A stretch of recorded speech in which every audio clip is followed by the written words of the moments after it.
তাই তো বলবো। জয়ের বাবা তো অল্পতেই কাজ সারতে চায়, তাকেই কিনে দিতে হয়, সে আর কি করে কিনে দিবে। তো শুটিং এ গিয়ে তার মনে হতো তার তো দুটো কান ফোটানো, এ মা আমি তো কানে দুল পড়িনি, এই তোমারটা খুলো। জয়কে জয়ের বাবা কি দিয়েছেন?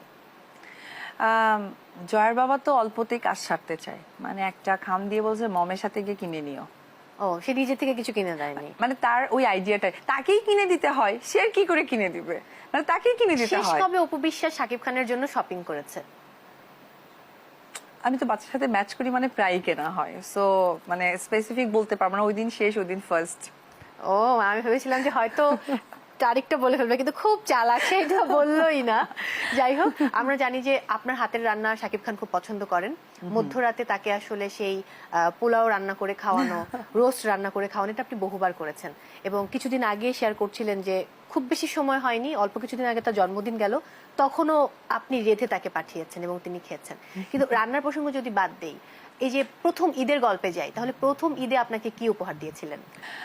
আসলে প্রথম ঈদে আমি তাকে তো মানে কয়েকটা জায়গায় আমি বলেছি, আমি আবারও রিপিট করছি, আমার খুবই ব্যাড একটা এক্সপেরিয়েন্স। কারণ আমি প্রথম ঈদে আমার রান্না হয়েছিল, আমি খিচুড়ি রান্না করেছিলাম, যেটার কোনো মেজারমেন্ট আমার জানা ছিল না, একদমই পুরোটাই কাঁচা ছিল এবং পানিটা এমন ভাবে শুকিয়ে গেছে, তখন যে আমি পানি অ্যাড করব তখন খিচুড়িটাই থাকবে না, একদম মানে ঘেটে যাবে। তো মানে এটা খুবই একটা ব্যাড এক্সপিরিয়েন্স এবং আমি প্রচন্ড ভয় পেয়ে গিয়েছিলাম।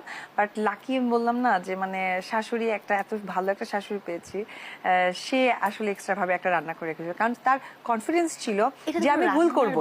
কিন্তু কি গিফট দিয়েছিল, উপহার? ও আচ্ছা, আমাকে? হ্যাঁ, তাই তো বলবো, প্লিজ, আমি জানতে চাই। ওই ঈদের কিছুদিন আগে ও আই থিঙ্ক একটা কোনো চ্যানেলের প্রোগ্রামে দুবাই গিয়েছিল। হ্যাঁ, দুবাই গিয়েছিল, দুবাই থেকে আমার জন্য একটা মালা নিয়ে এসেছিল। সেটা কি ডায়মন্ড আর গোল্ড? না, এটা বলবো না। দর্শক, আমরা ডায়মন্ডটাই ধরে নেই, আমরা কেন আসলে গোল্ড ভাববো, ডায়মন্ড ভাবতে দোষ কোথায়? ওকে, আমরা ধরে নিলাম ডায়মন্ড। কিন্তু অপু বিশ্বাস শাকিব খানকে কি দিয়েছিল প্রথম ঈদের, বিয়ের পর প্রথম ঈদের? আমি তো ওকে বেশি দেওয়া পড়তো না, আমার থেকে নেয়া পড়তো তার। লাইক আমার দেখো আমার কানে অনেকগুলো ফুটো করা না, তো অনেক সময় শুটিং এ যেতাম, তো শুটিং এ গিয়ে তার মনে হতো তার তো দুটো কান ফোটানো, এ মা আমি তো কানে দুল পড়িনি, এই তোমারটা খুলো। আমি এরকম করে কতবার যে খুলে তাকে দিয়েছি, সে আমার উপর কান থেকে দুটোর কিন মানে পড়ে পড়ে আসে এবং সে পড়ে থাকতো। না, আমাকে আমি বলতাম এই তুমি এটা আমাকে দিবা, তো সে কন্টিনিউটি হয়ে গেছে, এটা কিন্তু দেওয়া যাবে না, কিন্তু আমাদের শুটিং এই চেঞ্জ হতো, তো এইটা অনেক বেশি হতো। না, এটা খুব স্বাভাবিক, এটা কিন্তু খুব মজার এবং খুব ফানি একটা মোমেন্টস বা মেমোরি, যেটাই বলি না কেন। একটু এবার কাজের গল্পে যাব, এরপর আবার আমি জয় এবং এই প্রসঙ্গে ফিরবো। কাজের গল্পে যদি যাই, লাল শাড়ি নিয়ে তুমুল আলোচনা হচ্ছে, লাল শাড়ির গান রিলিজ হয়েছে এবং